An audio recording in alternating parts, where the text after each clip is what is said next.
Saya selain sebagai anggota Komisi 6 DPR, sebagaimana memang di DPR itu ada alat kelengkapan dewan lainnya, itu ada yang dinamakan BAKN, Badan Akuntabilitas Keuangan Negara. Ini saya kira sejajar dengan alat kelengkapan dewan lainnya dengan fungsi yang berbeda tentunya. Ada badan-badan di luar 13 komisi, ada BAKN, ada Badan Anggaran, ada Badan Urusan Rumah Tangga, ada Badan Legislasi yang menangani legislasi, ada Badan Kerjasama Antar Parlemen BKSAP, dan khusus untuk BAKN tentu untuk menjalankan fungsi pengawasan. Ada lembaga baru juga yang dibentuk yaitu BAM, ya, Badan Aspirasi Masyarakat. Nah, jadi fungsi pengawasan itu kan, fungsi DPR itu ada 3. Fungsi legislasi, fungsi anggaran, dan fungsi pengawasan. Fungsi anggaran di Badan Anggaran, fungsi legislasi di Badan Legislasi, dan fungsi pengawasan khususnya terkait dengan hasil pemeriksaan BPK, yaitu ada di BAKN. Nah, bagaimana tentu gambaran akuntabilitasnya? Di dalam undang-undang diatur bahwa setiap hasil pemeriksaan BPK diserahkan kepada DPR dan kemudian ditelaah di BAKN. Telaah itu kalau dalam kamus bahasa Indonesia itu bisa investigasi, bisa pendalaman informasi, bisa melakukan penelusuran, banyak makna yang tentu dalam telaahan ini juga secara komprehensif BAKN menelaah terhadap hasil pemeriksaan BPK. Yang hasil telaahannya dikirim kepada komisi masing-masing. Misalkan komisi yang terkait dengan masalah TNI, masalah Komdigi itu di Komisi 1. Yang terkait dengan Kementerian Pertanian, Kementerian Kehutanan di Komisi 4. Yang terkait dengan Kementerian Perdagangan di Komisi 6. Terkait dengan pendidikan di Komisi 10. Dan yang terkait dengan masalah hukum, ya terutama di Lembaga Pemasyarakatan dan Imigrasi, misalkan di 13. Artinya bahwa BAKN melakukan penelaahan dan kemudian didistribusikan kepada komisi-komisi. Nah, selain itu BAKN juga bisa melakukan pendalaman lebih lanjut yang disebut dengan pemeriksaan dengan tujuan tertentu, yang itu bisa atas dasar permintaan komisi, juga bisa berdasarkan skala kepentingan di BAKN. Nah, kami pun tentu dalam bekerja tidak lepas dari BPK, karena setiap masa sidang kami juga harus melakukan konsultasi dan konsolidasi dengan BPK.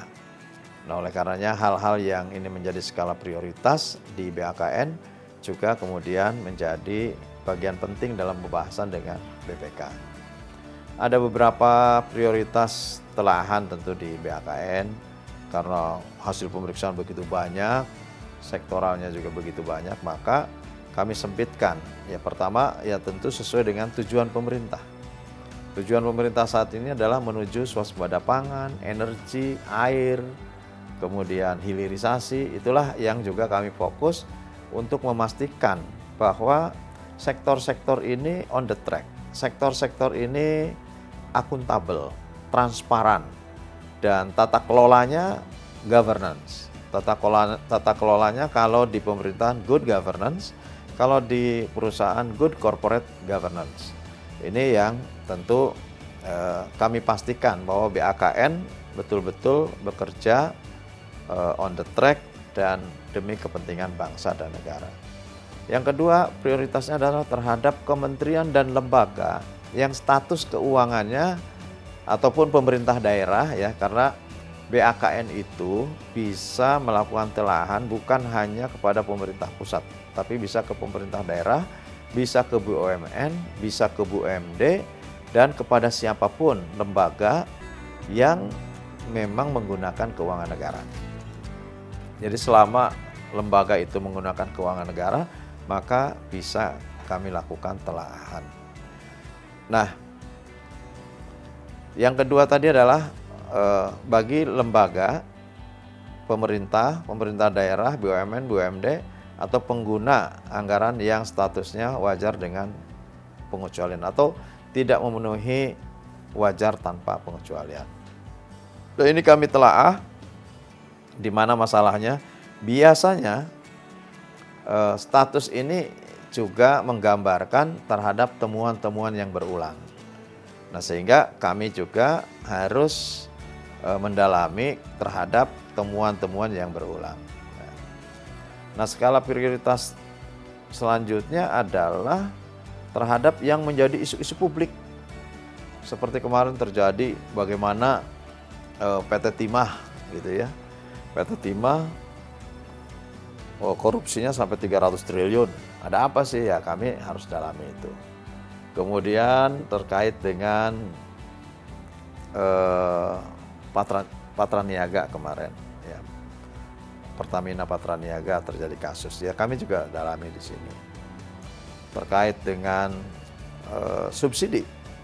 Nah, sekarang kami sedang fokus baik itu subsidi pupuk, subsidi BBM, subsidi listrik, kami coba telaah karena uang negara yang dialokasikan melalui subsidi sesungguhnya ini kan harus memenuhi berbagai kriteria tepat sasaran, tepat harga, tepat waktu, tepat kualitas, tepat jenis, tentu ini menjadi prasyarat.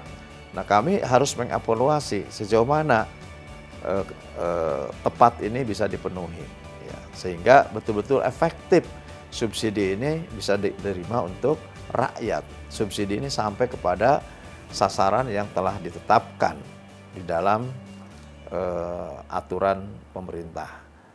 Nah, oleh karena itu BAKN begitu luas. Dan apa produk BAKN? Produk BAKN adalah rekomendasi. Rekomendasi yang dibacakan di paripurna, yang sifatnya itu mengikat dan wajib dilaksanakan. Oleh karenanya, setiap temuan-temuan kami juga harus hati-hati untuk bisa melakukan kesimpulan, apalagi kemudian masuk dalam rekomendasi. Terakhir, kami juga sedang mendalami banjir yang timbul, karena setiap kali bencana yang ditimbulkan, kalau divaluasi itu ada banyak ataupun besar kerugian masyarakat dari sisi apapun, termasuk sisi finansial. Oleh karena itu, pada setiap terjadinya bencana, kami juga mengevaluasi pasti ada tata kelola yang tidak baik. Seperti yang kemarin terjadi banjir besar di sebagian wilayah Jakarta dan Bekasi, kami juga mendalami terhadap PTPN dan Perhutani. Ada 1.600 hektar lebih sebagai catchment area yang saat ini kondisinya rusak. Gitu. Padahal di situ ada peraturan presiden tahun 99 yang menetapkan kawasan Bopunjur ya, Bogor, Puncak Cianjur itu sebagai kawasan konservasi. Kawasan yang tidak boleh digunakan untuk hal lainnya. Gitu. Nah, kalau kemudian ini juga dilanggar, maka ya kejadiannya adalah bencana di hilir. Nah, oleh karena itu kami juga mengundang stakeholders untuk menyampaikan data-data dan informasi terkait dengan catchment area di wilayah Puncak yang kemarin telah menyebabkan bencana banjir. Hitung-hitungannya memang sangat miris gitu ya, bahwa dari debit air 5,3 juta metrik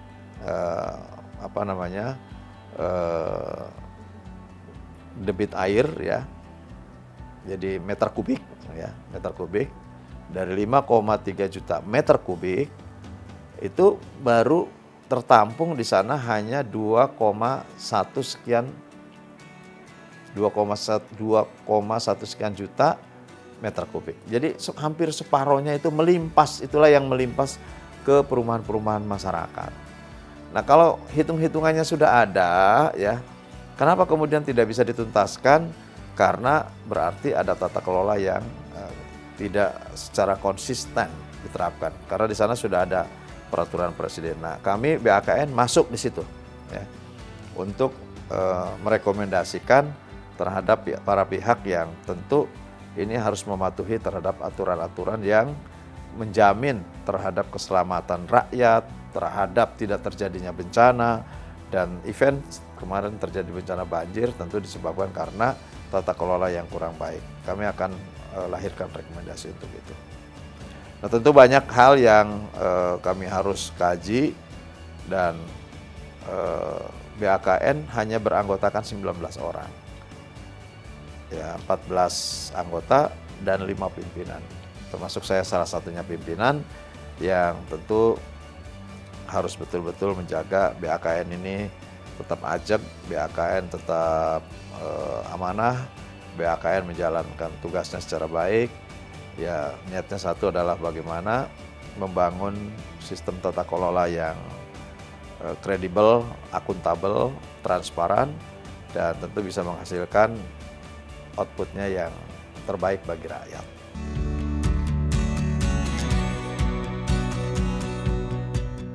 Yang pasti kami dengan BPK, ya, dengan Badan Pemeriksa Keuangan Negara, yang memang ini sudah diikat melalui Memorandum of Understanding, kerjasama yang sudah saling mengikat, dan tentu instrumennya adalah instrumen BPK yang digunakan.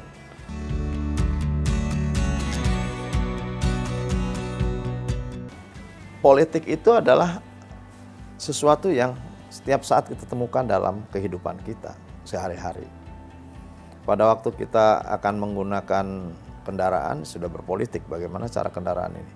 Kita apakah harus lewat jalan itu, jalan ini, oh kalau sana macet, oh kalau sini ketemu ini, itu sudah berpolitik, bersiasat gitu ya.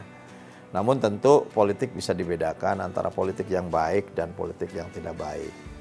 Politik yang baik ya tentu akan menghasilkan kebijakan dan langkah-langkah positif untuk rakyat. Dan politik yang tidak baik ya banyak hal yang dilakukan. Orang sekarang media sosial saja sudah digunakan untuk politik-politik yang tidak baik, untuk menghancurkan kredibilitas orang, untuk menghancurkan nama baik orang. Itu bisa dilakukan di media sosial karena terlalu mudah, gratis, ditonton banyak orang, bisa dibaca siapapun. Ya tentu itu adalah media sosial yang sangat mudah digunakan untuk apapun itu. Namun kalau kita menggunakan cara politik yang bertanggung jawab, tentu akan menghasilkan sesuatu yang baik. Kita melahirkan undang-undang, kita melahirkan anggaran yang afirmatif untuk rakyat, kita melahirkan regulasi yang baik untuk rakyat, kita bisa meningkatkan taraf kehidupan masyarakat melalui keputusan-keputusan politik. Gitu, di DPR misalkan, ya tentu itu akan menghasilkan kebaikan untuk siapapun. Oleh karenanya politik ya tergantung yang melaksanakannya. Kalau dia melaksanakan politik yang baik ya akan menuai kebaikan.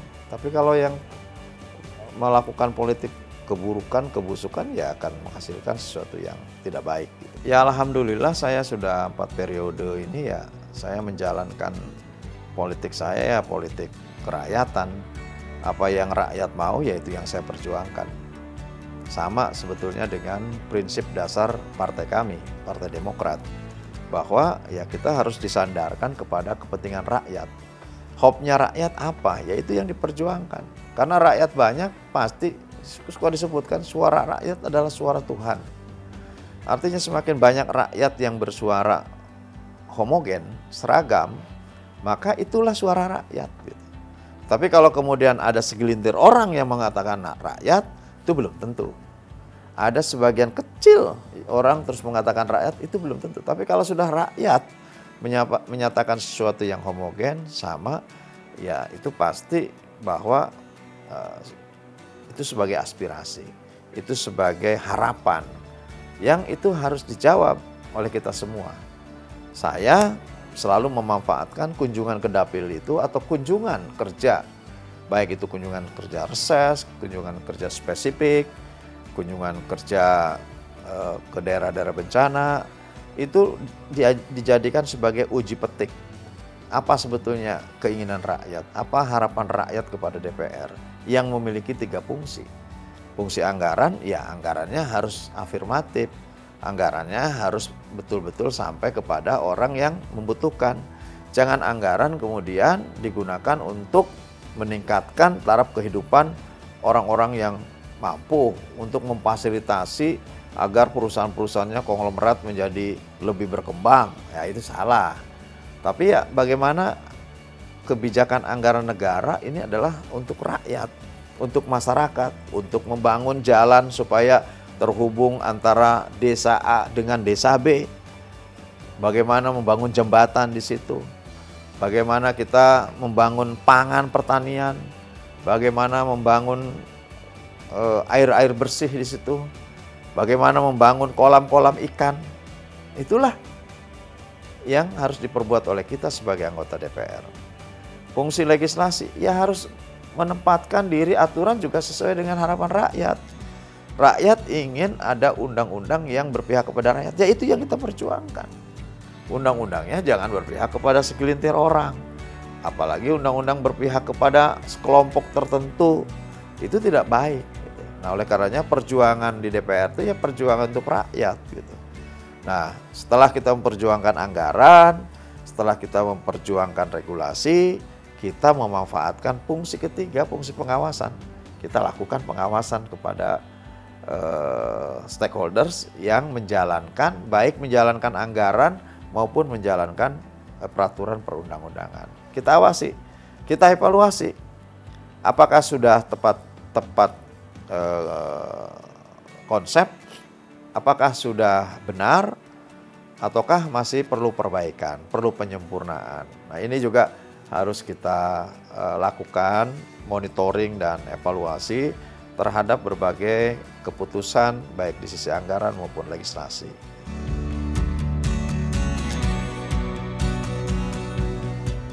Saya kira itu hanya hanya gembar-gembor saja, hanya orang yang tidak suka kepada DPR. DPR ini kan sensitif, segala sesuatunya sensitif. Makanya itu DPR itu dianggapnya sebagai malaikat, gitu. Harus suci, harus bersih, tidak boleh ada cacat. Gitu. Begitu ada cacat sedikit, ya menjadi gunjingan, menjadi pembicaraan. Namun kan kami manusia pasti yang tidak pernah terlepas dari salah dan hilaf. Pasti ada kesalahan, pasti ada kehilapan. Nah oleh karena itu tentu untuk menghindari terhadap masalah itu ya kami lebih baik ya sudah fokuskan saja berjuang untuk rakyat. Apa keinginan rakyat, apa harapan rakyat. Kalaupun kemudian ada penilaian bahwa kepercayaan publik terhadap DPR ini kecil dan lain sebagainya, biarkanlah. Toh selama ini mereka kalau saya datang senang kok. Mereka kalau kami undang malah lebih dari kapasitas undangan saya. Gitu. Kalau ketemu di mana anggota DPR, mereka mengaku sebagai bagian tidak terpisahkan dari amanah di DPR. Kalau kami juga ketemu dengan entitas-entitas tertentu, mereka juga senang minta bantuan gitu. Artinya bahwa menurut saya tidak sepadan lah antara apa yang disampaikan dengan realitas yang kami temukan gitu ya. Tetapi ya nggak apa-apa, biarkan saja. Dan yang penting bahwa kami tetap bekerja untuk rakyat, kami menjalankan tugas-tugas sesuai dengan peraturan perundang-undangan, kami menjalankan tugas-tugas sebagai perwakilan rakyat, dan tentu apa yang terbaik untuk rakyat itulah yang kami lakukan.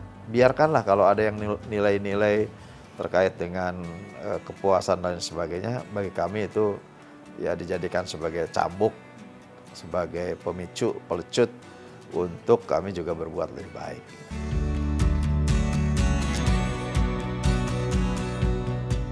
Alhamdulillah ya, Ketua Majelis Tinggi Partai Demokrat Pak SBY dan Ketua Umum Partai Demokrat Mas AHY menjatuhkan pilihan menjadi sekjen kepada saya. Tentu ini adalah amanah yang besar, amanah yang saya pegang harus saya jalankan dengan baik, dan tentu tantangan di depan bukan lebih mudah, bukan lebih sederhana, tetapi tantangan di depan tentu lebih meningkat. Namun ya bagi saya tantangan itu harus dilalui. Nah oleh karenanya bagaimana cara melalui, bagaimana cara menuju kepada cita-cita, harapan, keinginan partai untuk ke depan lebih baik lagi, lebih besar, kursinya lebih banyak.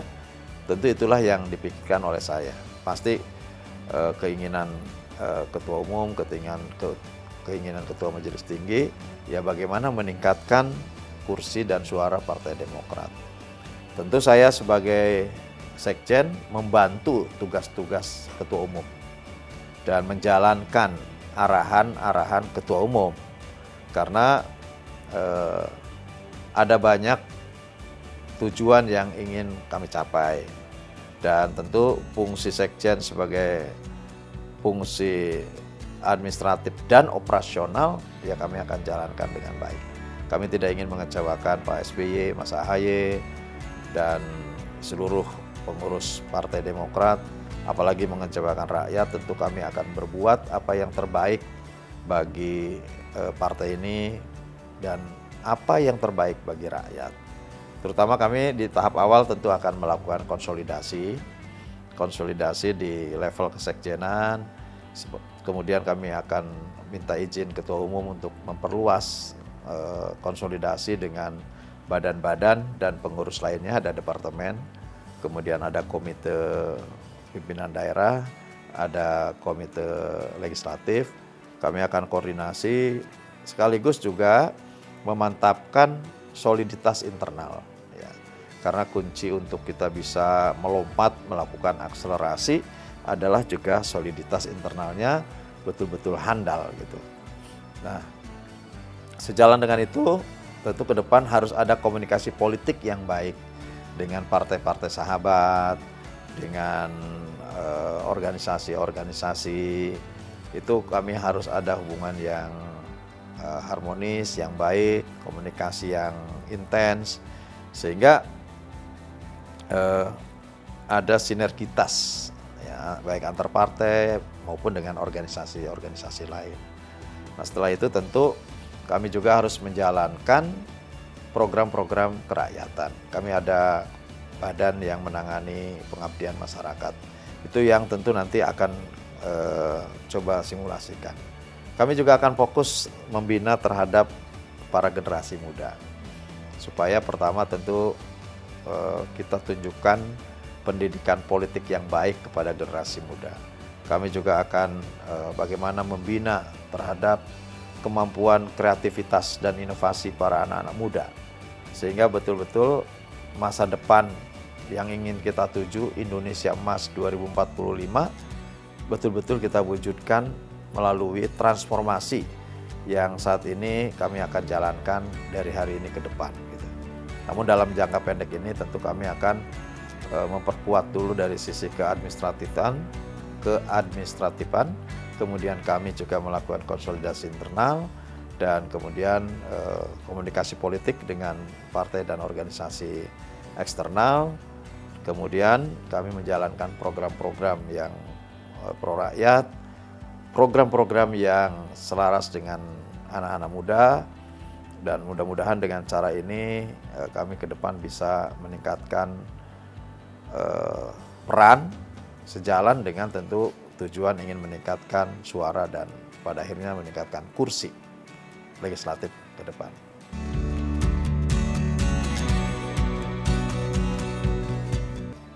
Politik adalah sebagai langkah untuk menuju tujuan.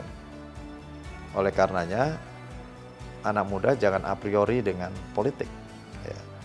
Terutama dengan partai politik. Karena ini adalah seluruh sendi-sendi kehidupan berbangsa dan bernegara itu ditentukan melalui partai politik. Karena apa? Di DPR ini kan representasi dari partai-partai politik.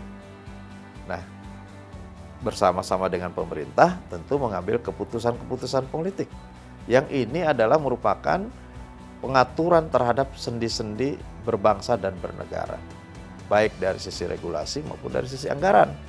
Nah, oleh karena itu, kalau kita memang anak-anak muda punya harapan ke depan yang lebih besar, yang lebih ingin mewujudkan Indonesia lebih maju, mari berpolitik dari hari ini, tempuh politik yang baik, politik yang kalau ajarannya Pak SBY itu adalah politik yang bersih, cerdas dan santun, yang tentu pada akhirnya kalau politik yang dijalankannya adalah baik, akan menghasilkan juga sesuatu yang baik.